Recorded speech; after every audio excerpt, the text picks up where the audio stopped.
Kumusta sa inyong lahat? Ako si Judy. Ikinagagala kong makasama kayong muli. Madalas naiinggit ang mga tao kapag nakikita nila ang romantiko at masayang buhay ng mga karakter sa TV o sa mga pelikula. Nangangarap silang magkaroon ng sariling perpektong buhay may asawa hanggang sa puntong itinuturing pa nga nilang hantungan ang pag-aasawa at pinangangalagaan ito ng husto. May gayong mga kaisipan din ang bida sa artikulong ibabahagi ko sa inyo ngayong araw. Gayunpaman, matapos siyang sumampalataya sa Diyos, ginawa ng mister niya ang lahat para usigin at hadlangan siya. Ayaw niyang isuko ang pananalig niya, pero natakot siyang masira ang kanilang pagsasama, kaya nasadlak siya sa isang negatibong kalagayan. Ang pag-aasawa ba talaga ang hantungan ng isang tao? Paano niya binago ang kanyang perspektiba at ginawa ang tamang pagpili? Pakinggan natin ang karanasan niya.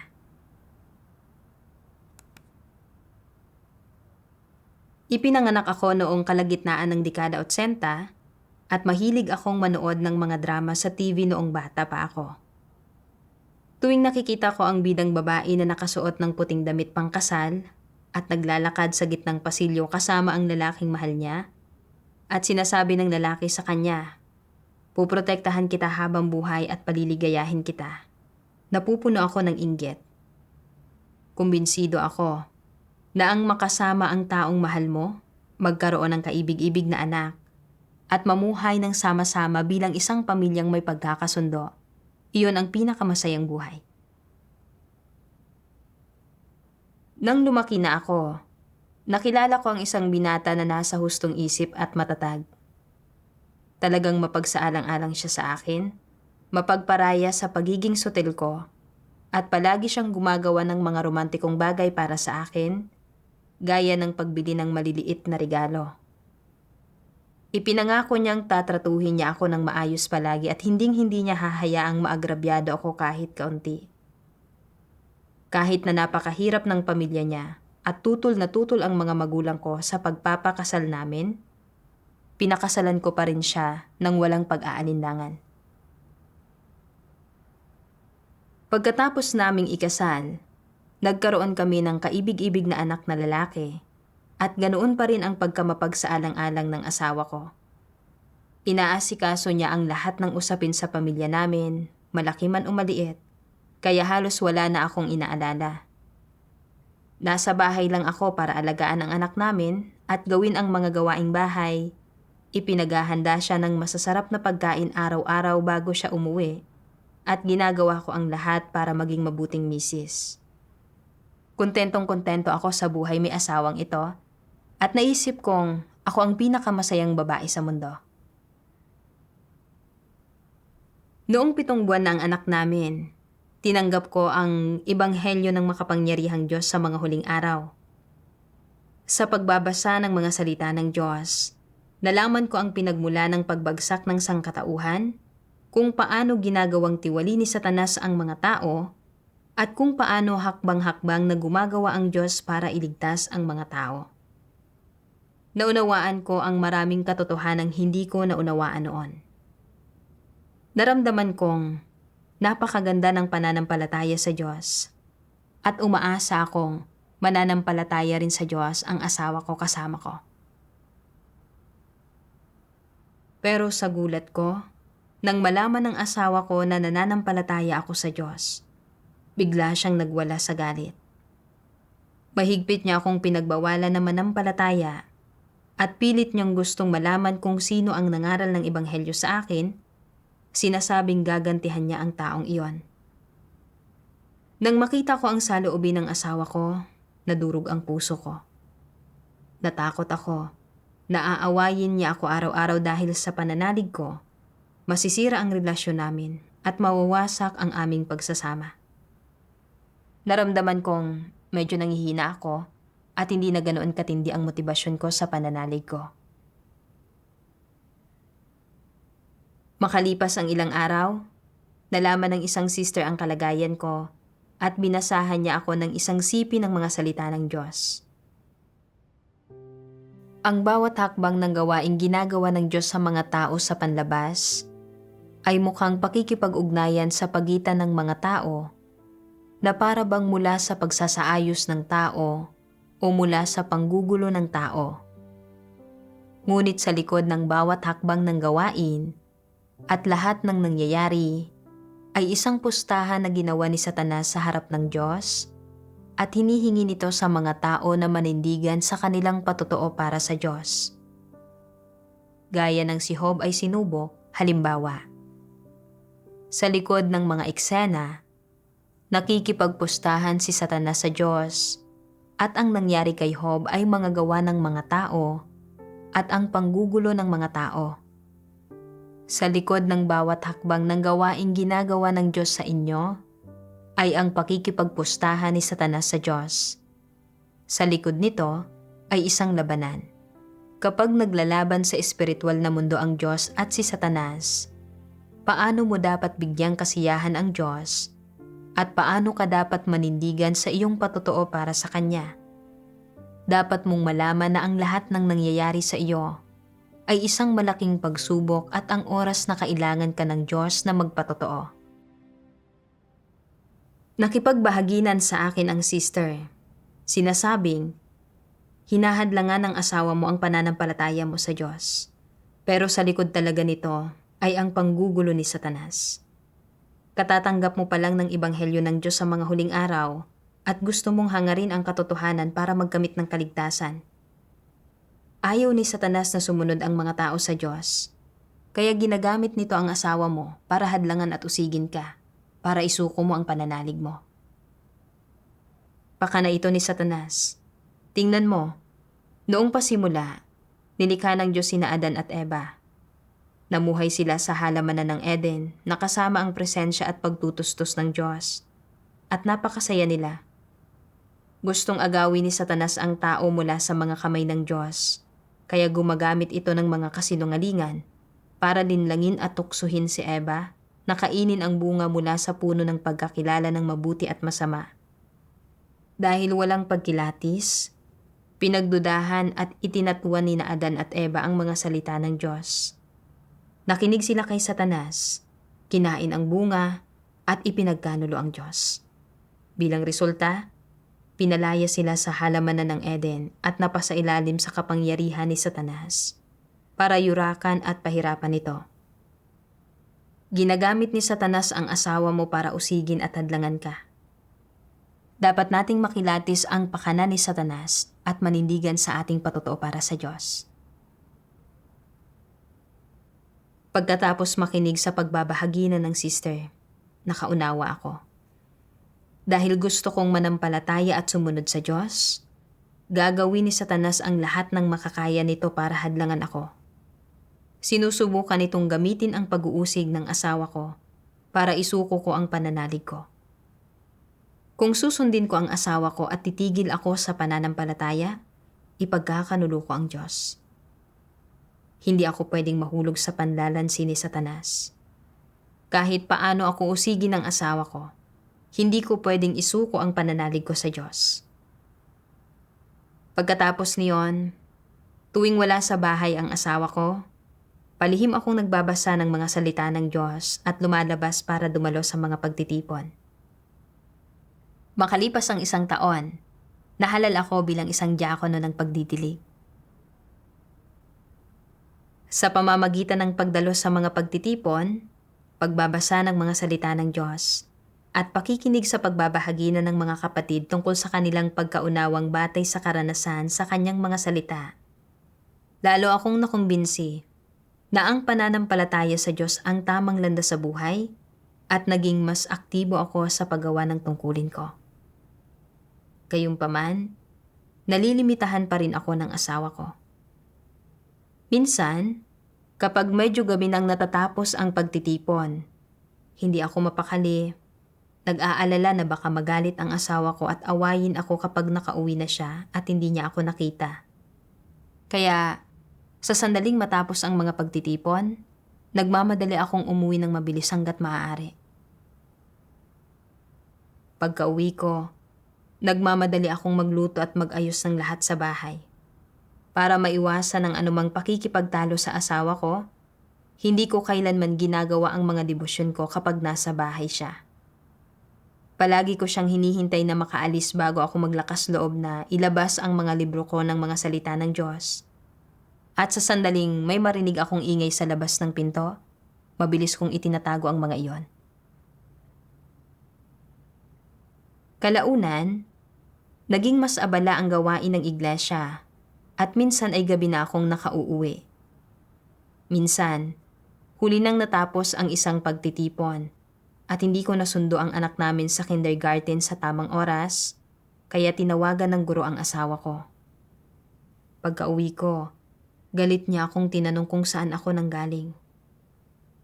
Ayaw kong magsinungaling sa kanya at gusto ko ring samantalahin ang pagkakataon na sabihin sa kanya kung ano ang mga nakamit ko simula nang manampalataya ako sa Diyos. Pero sa gulat ko, pagkatapos niya akong pakinggan, galit na galit niyang sinabi, "Ang tatay mo ba ang nangaral sa iyo tungkol sa Diyos na iyan?" Habang nagsisimula na siyang i-dial ang numero ng tatay ko. Gusto ko siyang kausapin ng maayos, pero galit na galit siya. Tinanong ko siya, bilang isang mananampalataya sa Diyos, hindi ako naninigarilyo, umiinom, o naglalaro ng mahjong, at lalong wala akong ginagawang anumang hindi tama. Bakit galit na galit ka sa pananampalataya sa Diyos? Tumawa siya ng may pangahamak at kwinestyon ako. Hindi mo ba natutuhan sa eskwelahan na ayon sa ebolusyon, ang mga tao ay nagmula sa mga unggoy? Paanong magkakaroon ng Diyos? Nasaan ang Diyos? Kung may Diyos, sige nga, patayin niya ako ngayon din. Nabigla talaga ako sa mga salita ng asawa ko at mabilis ko siyang binalaan na huwag magsalita ng walang ingat. Pero tumawa lang siya ng malakas at sinabing, "Nababaliw ka na sa paniniwala mo. Paanong magkakaroon ng Diyos? Pwede kang manigarilyo, uminom, magmadyong, at gawin ang kahit anong gusto mo, pero talagang hindi ka pwedeng manampalataya sa Diyos. Tatanungin kita ng isa pang beses. Gusto mo ba ang Diyos o ang pamilyang ito?" Sinabi ko, buo ang pananalig ko sa Diyos. Nang makita niyang desidido akong manampalataya sa Diyos, sinabi niya, "Kung ganoon, lumayas ka. Pwede kang maniwala sa Diyos at pumunta sa langit mo at pupunta ako sa impyerno ko."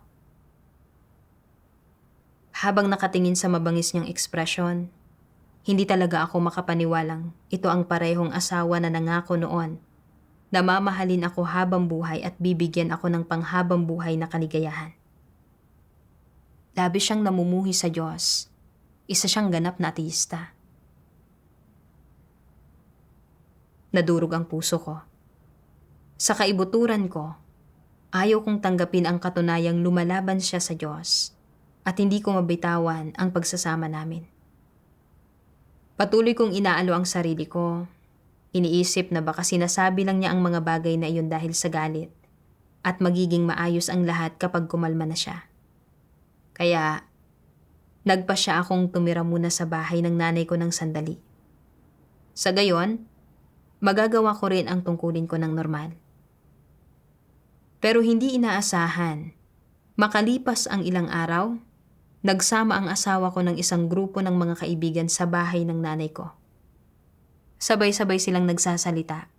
Sinusubukang hikayatin akong isuko ang pananalig ko.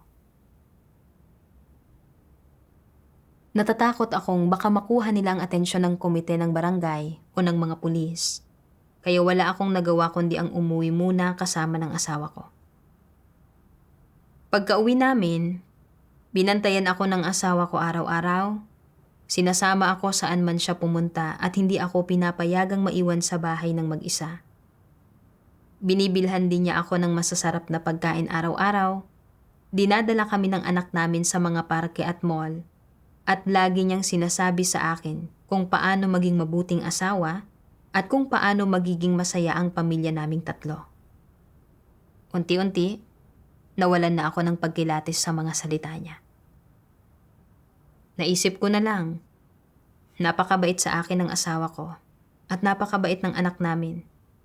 Ang sarap na mamuhay na lang ng ganito.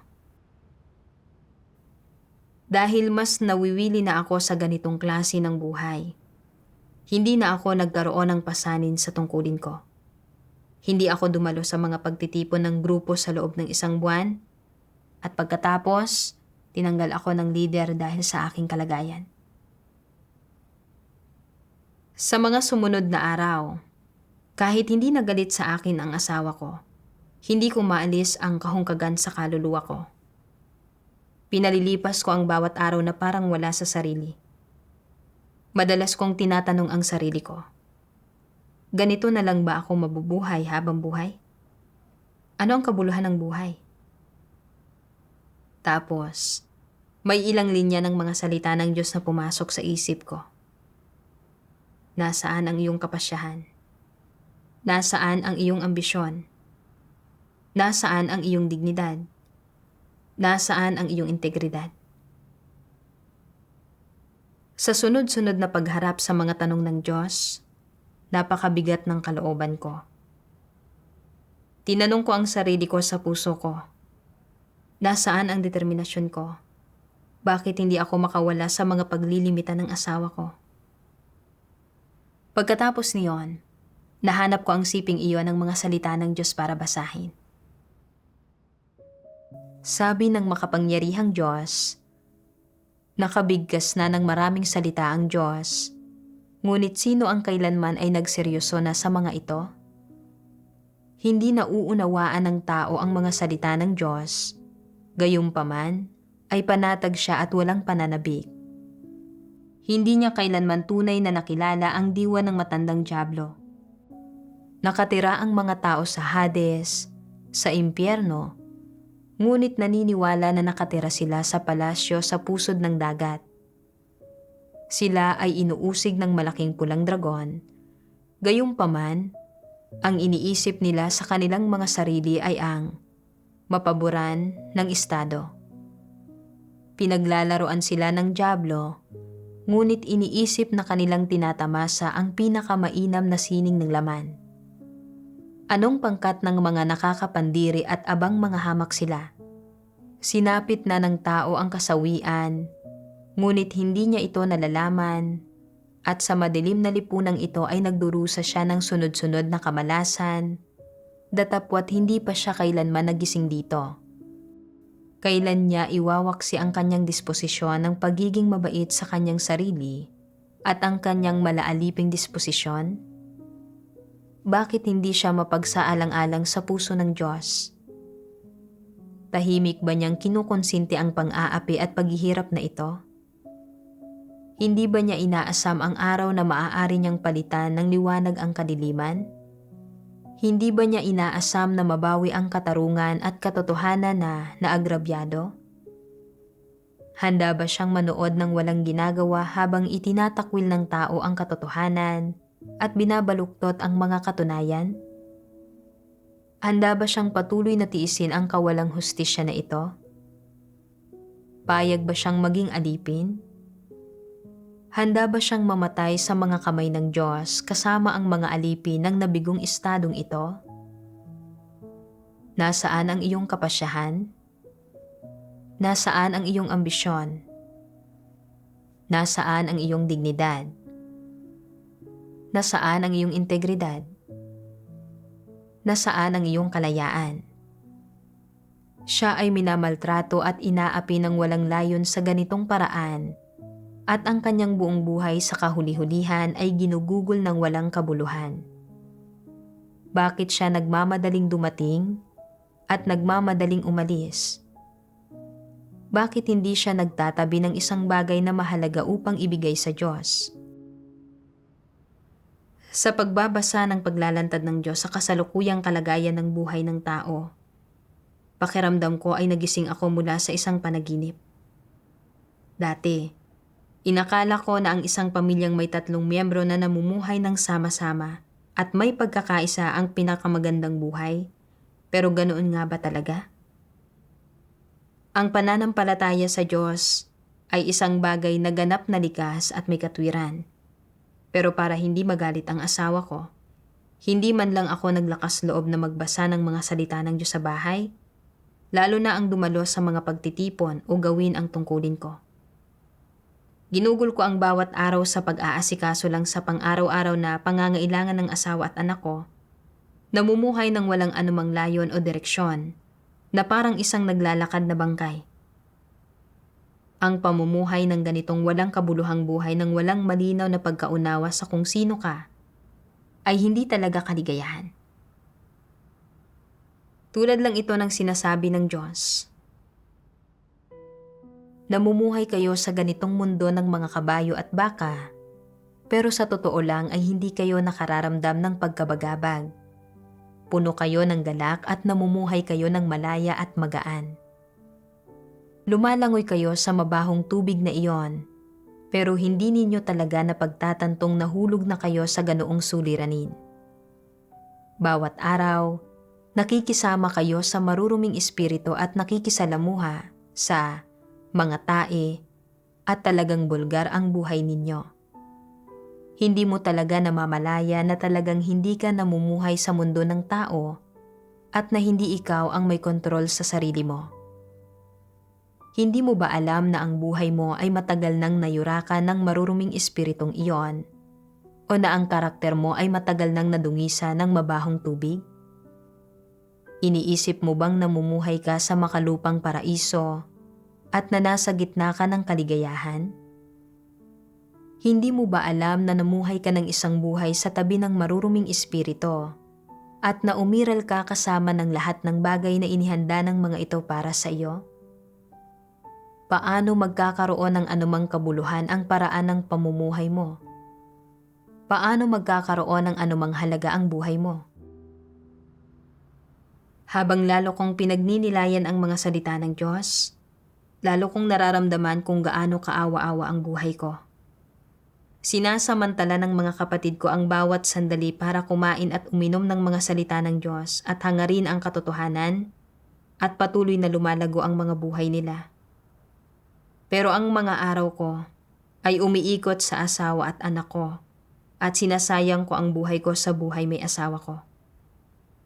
Nagkatawang tao ang Diyos para ipahayag ang katotohanan upang linisin at iligtas ang mga tao, para maiwaksi nila ang kanilang mga tiwaling disposisyon, pagkamit ng pagliligtas ng Diyos at maisabuhay ang isang makabuluhang buhay.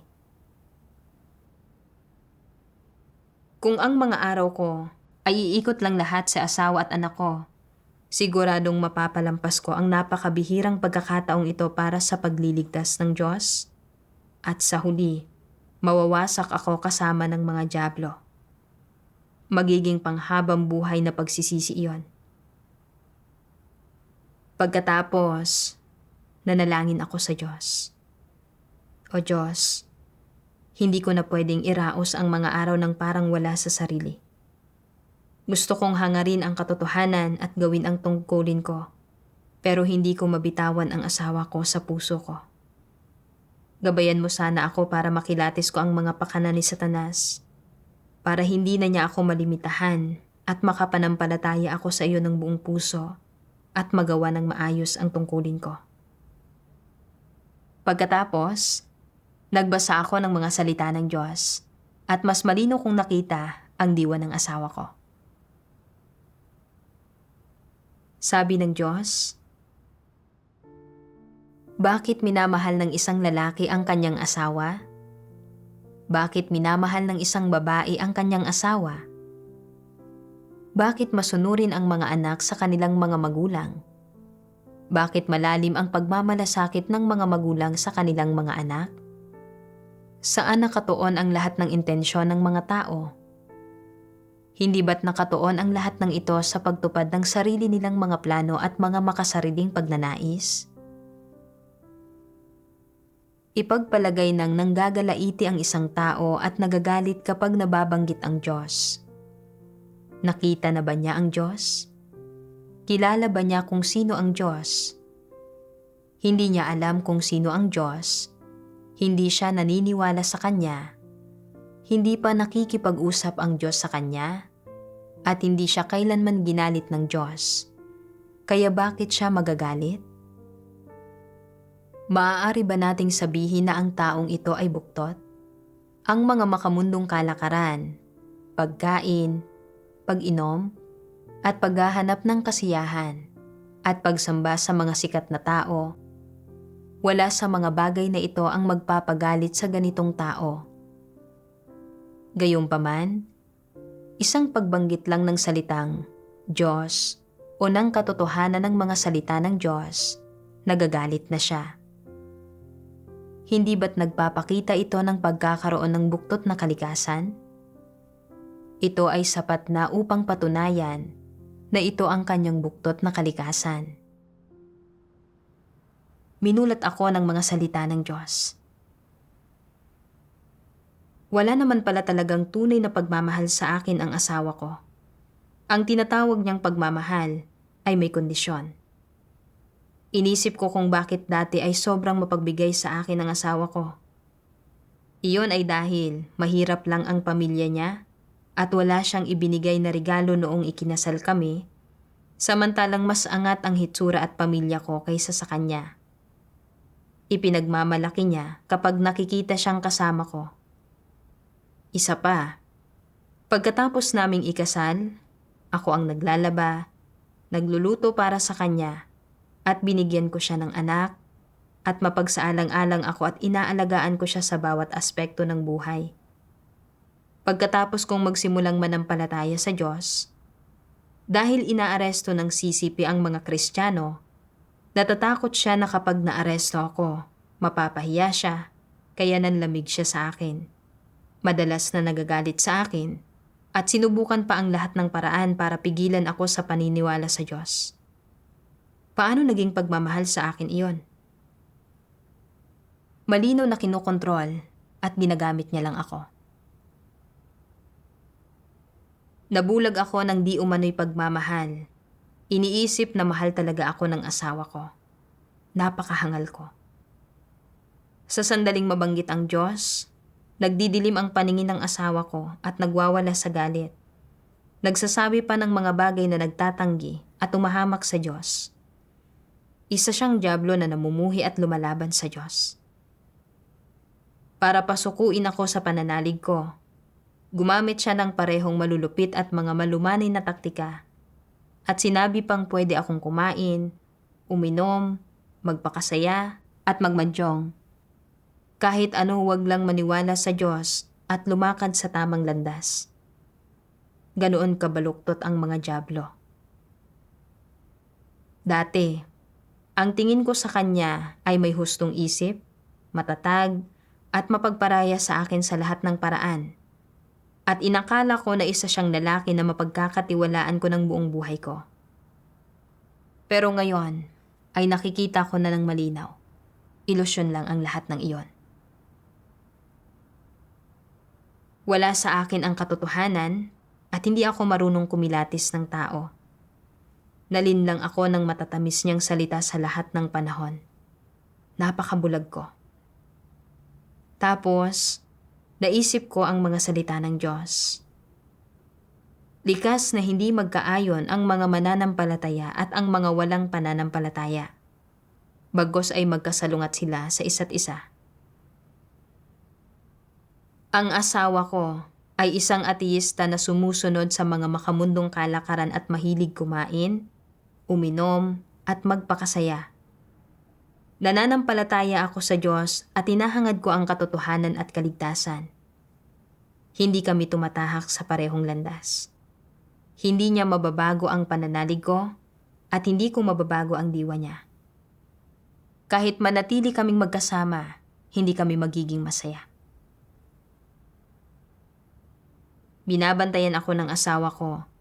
Hinihimok ako araw-araw na sumama sa kanya sa paghahangad ng masasamang kalakaran at pinipigilan akong manampalataya sa Diyos at gawin ang tungkulin ko. Hindi iyon pagmamahal. Iyon ay paghihila sa akin pababa sa impyerno kasama niya. Hindi na ako pwedeng makipagkompromiso sa diablong ito. Kailangan kong maniwala sa Diyos ng buong puso at gawin ng maayos ang tungkulin ko. Pagkatapos niyon, lumabas ako at ginawa ang tungkulin ko ng normal. Nang makita ng asawa ko na hindi niya ako makontrol, hindi niya ako kinibo. Kahit na nakakapagod sa katawan at isipan ang ganitong klase ng buhay may asawa, sa puso ko, umasa pa rin ako na balang araw ay titigil ang asawa ko sa paghadlang sa pananalig ko at makakapamuhay ng sama-sama ang pamilya namin ng may pagkakaisa gaya ng dati. Kalaunan, napag-isip-isip ko, bakit hindi ko mabitawan ang buhay may asawang ito sa puso ko? Pagkatapos, ay binasa ko ang mga salita ng Diyos. Ang mga mapanirang impluensya at pidal na pag-iisip na naitanim ng malalim sa puso ng tao sa pamamagitan ng libu-libong taon na pambansang diwa ay ginapos at kinadena ang mga tao. Iniwan silang wala ni gatuldok na kalayaan, walang ambisyon o pagtitiyaga, at walang pagnanais na umusad. Sa halip, ay pinananatili silang negatibo at paurong, nakabaon sa kaisipan ng isang alipin at iba pa. Ang mga objetibong salik na ito ay nag-iwan ng di mabuburang bakas ng karumihan at kapangitan sa ideolohikal na pananaw, mga adikain, moralidad, at disposisyon ng sangkatauhan. Tila nakatira ang mga tao sa isang madilim na mundo ng terorismo at hindi iniisip ng sino man sa kanila na lagpasan ito o iniisip na lumipat sa isang ideal na mundo. Sa halip, ginugugol nila ang mga araw nila ng may pakiramdam ng pagkakontento sa kalagayan nila sa buhay, panganganak at pagpapalaki ng mga anak, pagsusumikap, pagpapapawis, pag-aasikaso ng mga trabaho, at pangangarap na magkaroon ng isang maginhawa at masayang pamilya, mapagmahal na buhay may asawa, ng paggalang ng mga anak, ng kagalakan sa kanilang katandaan, at ng payapang pamumuhay. Sa loob ng mga dekada, ng libu-libo, 10,000 libong taon hanggang sa ngayon, inaaksaya na ng mga tao ang kanilang oras sa ganitong paraan na walang sino man ang lumilikha ng pinakamagandang buhay sa lahat ng buhay ng tao, nakatuon lamang sa pagpapatayan, nakikipagkarera para sa kasikatan at pakinabang, at nagpapakanalaban sa isa't isa sa madilim na mundong ito. Sino ang naghanap na sa mga layunin ng Diyos? Mayroon na bang nagbigay pansin sa gawain ng Diyos? Ang lahat ng bahagi ng mga tao na sinakop ng impluensya ng kadiliman ay matagal nang naging kalikasan ng tao, kaya napakahirap na isakatuparan ang gawain ng Diyos, at lalo pang walang pagnanais ang mga tao na bigyang pansin ang ipinagkatiwala ng Diyos sa kanila ngayon. Pagkatapos basahin ang mga salita ng Diyos, naunawaan ko. Pagkatapos gawing tiwali ni Satanas, ang mga tao ay nagagapos ng iba't ibang tradisyonal na ideya ng kultura at pidal na kaisipan. Ginagawa nilang layo ng panghabang buhay nilang paghahangad ang pagkakaroon ng mapagmahal na buhay may asawa at pagpapalaki ng mga anak at naipasa ito sa salit-saling lahi. Bukod pa riyan, itinataguyod ng lahat ng uri ng mga palabas sa TV, pelikula, at akdang pampanitikan ang mga ideyang gaya ng pag-ibig ang kataas-taasan at magkahawak kamay at tatanda ng magkasama. Bilang resulta, naniniwala ang mga tao na ang paghahangad ng masayang buhay may asawa ang pinakamahalagang bagay. Isinapuso ko rin ang mga ideyang ito at ginawang layo ng buhay ko ang pagkakaroon ng masayang buhay may asawa. Pagkatapos naming ikasal, laging gumagawa ang asawa ko ng maliliit na romantikong sandali at kapwa maasikaso at mapag-alaga siya sa akin, kaya nakaramdam ako ng labis na pagkakontento. Inakala ko na ang makasama siya habang buhay ang nagbibigay halaga sa buhay. Para mapanatili ang masaya naming buhay may asawa, natuto akong magluto, nanatili sa bahay para palakihin ang anak namin, at ginawa ko ang lahat para maging mabuting asawa at ina, ibinubuhos ang lahat ng oras at lakas ko sa aming buhay may asawa at pamilya. Itinuring ko ang buhay may asawa bilang hantungan ko sa buhay at naramdaman kong ang pagbibigay ng lahat para dito ang dapat kong gawin. Pagkatapos manampalataya sa Diyos, naunawaan ko ang maraming katotohanan at hiwaga mula sa kanyang mga salita. Alam ko rin na bilang isang nilikha, dapat kong sambahin ang lumikha at gampanan ang tungkulin ko. Gayunpaman, natatakot ako na baka magalit ang asawa ko dahil sa pananampalataya ko sa Diyos at mawala ang pagsasama namin, kaya madalas akong may ibang iniisip sa mga pagtitipon at hindi ako naglalakas loob na magbasa ng mga salita ng Diyos o makinig sa mga himno sa bahay. Para mapanatili ang relasyon namin ng asawa ko, isinantabi ko ang tungkulin ko at pinagsisihan ko pang ang ginawa ang tungkulin ko. Mahigpit akong nagapos ng mga satanikong ideya gaya ng ang buhay may asawa ng isang babae ang kanyang panghabang buhay na hantungan. Ang masayang buhay may asawa ang pinakadakilang kaligayahan. At magkahawak kamay at tatanda ng magkasama. Hindi ko makita ang pagkakaiba ng mga positibo at negatibong bagay at agad kong isinuko ang tungkulin ko para hangarin ang isang masayang buhay may asawa. Kung magpapatuloy ako ng ganito, sa huli ay mawawasak ako kasama ni Satanas. Nang maisip ko ito, kahit na mamuhay ako kasama ang asawa ko ng may pagkakasundo, ano ang kabuluhan niyon? Hindi ko magagampanan ang tungkulin ko bilang isang nilikha, ni hindi ko mauunawaan ang mga katotohanang dapat kong maunawaan. Hindi ba't ang pamumuhay ng habang buhay na magulo ang isip ay pagsasayang lang ng oras? Tapos, naisip ko ang mga salita ng Diyos. Sa loob ng mga dekada, ng libo-libo, 10,000 taon hanggang sa ngayon, inaaksaya na ng mga tao ang kanilang oras sa ganitong paraan na walang sino man ang lumilikha ng pinakamagandang buhay sa lahat ng buhay ng tao. Walang kabuluhan ang buhay na hinahangad ko at hindi ko mapigilang magnilay. Ano ang pinakamagandang buhay? Paano ba talaga dapat mamuhay ang isang tao para magkaroon ng kabuluhan ang buhay niya? Pagkatapos, ay binasa ko ang 2 sipi ng mga salita ng Diyos at nakahanap ako sa mga ito ng direksyon para sa buhay ko. Sabi ng makapangyarihang Diyos, may ilang tao na nagkakamaling gawin ang paghahangad ng kaligayahan sa pag-aasawa o ang pagtupad ng kanilang mga responsibilidad sa kanilang kabiyak at ang pagmamalasakit, pag-aalaga, at pagpapahalaga at pagprotekta sa kanilang kabiyak bilang kanilang misyon sa buhay at itinuturing nila ang kanilang kabiyak bilang kanilang buong mundo, ang kanilang buhay, mali ito. Ang iyong tadhana ay nasa ilalim ng kataas-taasang kapangyarihan ng Diyos at hindi ito pinamamahalaan ng iyong kabiyak. Hindi mababago ng pag-aasawa ang iyong tadhana, ni hindi nito mababago ang katunayan na ang Diyos ang may kataas-taasang kapangyarihan sa iyong tadhana.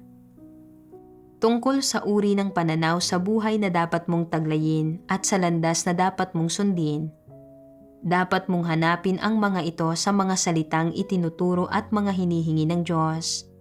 Hindi isalalay ang mga ito sa iyong kabiyak at hayaan na ang iyong kabiyak ang magpasya sa mga ito. Bukod sa pagtupad ng kanyang mga responsibilidad sa iyo, hindi siya ang dapat na may kontrol sa iyong tadhana, ni hindi niya dapat hilingin na baguhin mo ang iyong direksyon sa buhay, ni hindi niya dapat itakda kung anong landas ang susundin mo, ni itakda kung anong pananaw sa buhay ang dapat mayroon ka, lalong hindi ka niya dapat limitahan o hadlangan sa paghahangad sa kaligtasan. Pagdating sa pag-aasawa, ang magagawa lamang ng mga tao ay tanggapin ito mula sa Diyos at sundin ang definisyon ng pag-aasawa na inorde ng Diyos para sa tao, kung saan ang parehong mag-asawa ay tumutupad sa kanilang mga responsibilidad at obligasyon sa isa't isa. Ang hindi nila magagawa ay ang itakda ang tadhana, nakaraang buhay, kasalukuyang buhay, o ang kabilang buhay ng kanilang kabiyak, lalo na ang magpasawalang hanggan. Ang iyong hantungan, ang iyong tadhana, at ang landas na iyong susundin ay maaari lamang itakda ng lumikha. Kaya, bilang isang nilikha, ang iyong papilman ay bilang isang misis o mister, ang kaligayahan na dapat mong hangarin sa buhay na ito ay nagmumula sa paggawa mo ng tungkulin ng isang nilikha at pagsasakatuparan sa misyon ng isang nilikha.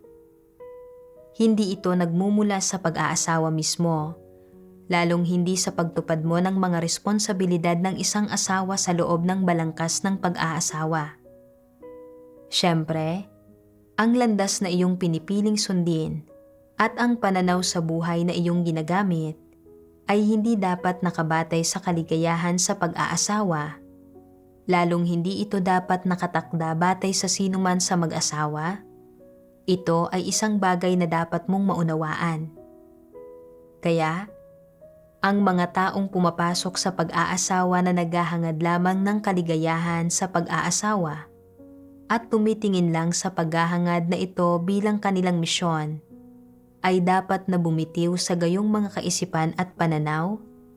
Dapat nilang baguhin ang paraan ng kanilang pagsasagawa at baguhin ang direksyon ng kanilang buhay. Dapat hangarin ng lahat ng tao na isabuhay ang isang makabuluhang buhay at hindi dapat masiyahan sa kanilang kasalukuyang mga kalagayan. Dapat nilang maisabuhay ang wangis ni Pedro at dapat nilang taglayin ang kaalaman at mga karanasan ni Pedro. Dapat nilang hangarin ang mga bagay na mas matatayog at mas malalalim. Dapat nilang hangarin ang isang mas malalim, mas dalisay na pagmamahal sa Diyos at isang buhay na may halaga at kahulugan. Ito lamang ang buhay. Sa ganito lamang sila magiging katulad kay Pedro. Dapat kang tumuon sa kusang pagpasok sa positibong panig at hindi ka dapat maging pasibo at hayaan ang iyong sarili na umurong dahil kontento ka sa pansamantalang ginhawa, habang kasabay nito ay binabaliwala ang mas malalim, mas detalyado, at mas praktikal na mga katotohanan. Dapat kang magtaglay ng praktikal na pagmamahal at dapat kang humanap ng lahat ng posibleng paraan upang mapalaya ang iyong sarili mula sa dekadente at walang pakialam na pamumuhay na walang pinagkaiba sa paraan ng pamumuhay ng isang hayop. Dapat mong isabuhay ang isang buhay na may kabuluhan at halaga at hindi mo dapat linlangin ang iyong sarili o ituring ang iyong buhay na parang isang laruan na dapat paglaruan. Para sa lahat ng may determinasyon at nagmamahal sa Diyos, walang katotohanang hindi maaabot at walang katarungan na hindi nila mapaninindigan. Paano mo dapat ipamuhay ang iyong buhay? Paano mo ba dapat ibigin ang Diyos at gamitin ang pag-ibig na ito para matugunan ang kanyang mga layunin? Wala nang mas mahalagang bagay sa iyong buhay. Higit sa lahat, ikaw ay dapat magkaroon ng ganitong uri ng determinasyon at pagtitiyaga at hindi dapat maging mahina na walang gulugod. Dapat mong matutunan kung paano maranasan ang isang makahulugang buhay at maranasan ang makahulugang mga katotohanan at hindi dapat ituring ang iyong sarili ng pabasta-basta sa ganitong paraan. Ang iyong buhay ay lilipas ng hindi mo namamalayan. Pagkatapos niyon, magkakaroon ka pa rin ba ng ganitong uri ng oportunidad na mahalin ang Diyos? Maaari bang mahalin ng tao ang Diyos pagkatapos niyang bawian ang buhay? Dapat kang magkaroon ng determinasyon at ng konsensya na katulad ng kay Pedro. Dapat kang mamuhay ng makabuluhang buhay at hindi mo dapat pinaglalaroan ang iyong sarili. Bilang isang tao, At bilang isang tao na naghahangad sa Diyos, dapat mong isaalang-alang at harapin ang buhay mo ng maingat. Isinasaalang-alang kung paano mo dapat ialay ang iyong sarili sa Diyos, kung paano ka magkakaroon ng isang mas makabuluhang pananalig sa Diyos, at dahil sa iniibig mo ang Diyos, paano mo siya dapat ibigin sa paraang mas dalisay, mas maganda, at mas mabuti. Dapat kang magdusa ng paghihirap para sa katotohanan. Dapat mong isakripisyo ang iyong sarili para sa katotohanan. Dapat kang magtiis ng kahihiyan para sa katotohanan. At dapat kang sumailalim sa higit pang pagdurusa para magkamit ng higit pang katotohanan. Ito ang dapat mong gawin. Hindi mo dapat itapon ang katotohanan alang-alang sa pagtatamasa ng pagkakasundo ng pamilya, at hindi mo dapat iwala ang dangal at integridad ng buong buhay mo alang-alang sa pansamantalang pagtatamasa. Dapat mong hangarin ang lahat ng maganda at mabuti, at dapat mong hangarin ang isang landas sa buhay na higit na makabuluhan. Kung namumuhay ka ng gayong isang ordinaryo at makamundong buhay, at wala kang anumang layong hinahangad, hindi ba't pag-aaksaya ito sa iyong buhay? Ano ba ang iyong makakamtan mula sa ganitong paraan ng pamumuhay? Dapat mong talikuran ang lahat ng kasiyahan ng laman alang-alang sa isang katotohanan, at hindi mo dapat itapon ang lahat ng katotohanan alang-alang sa isang munting kasiyahan. Ang ganitong mga tao ay walang integridad o dangal. Walang kabuluhan ang kanilang pag-iral. Pagkatapos basahin ang mga salita ng Diyos, biglang napuno ng liwanag ang puso ko.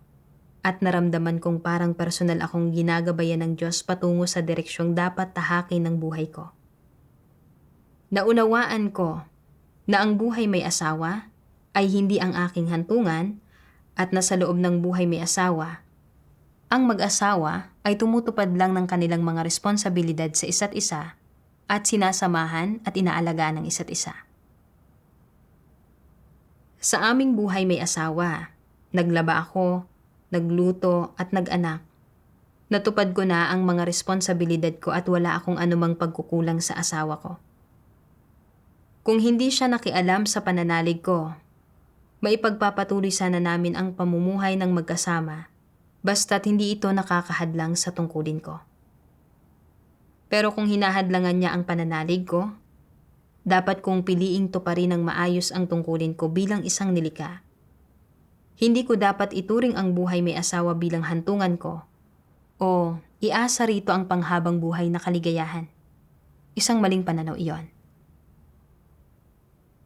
Sa loob ng maraming taon, itinuring ko ang asawa ko bilang ang lahat-lahat sa akin.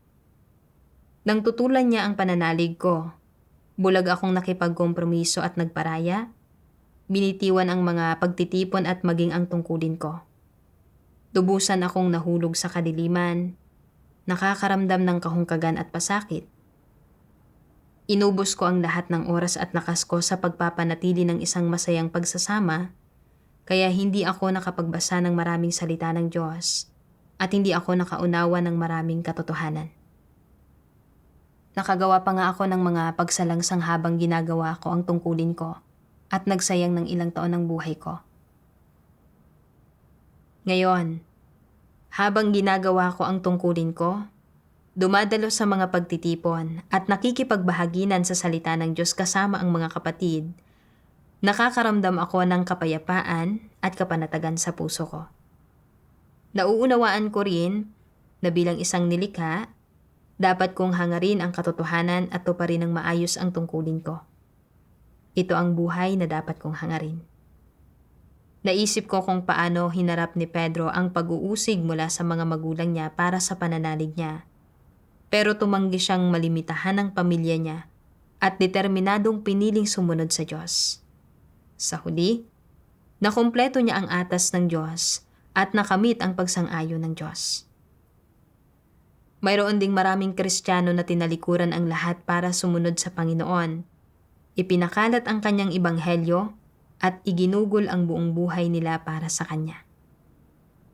Labis na nabigyang inspirasyon ang puso ko at nanalangin ako sa Diyos. O Diyos, gusto ko ring iwan ang tahanan ko para gawin ang tungkulin ko at igugol ang buong buhay ko para sa iyo. Hinihiling ko na maghanda ka ng pagkakataon para sa akin.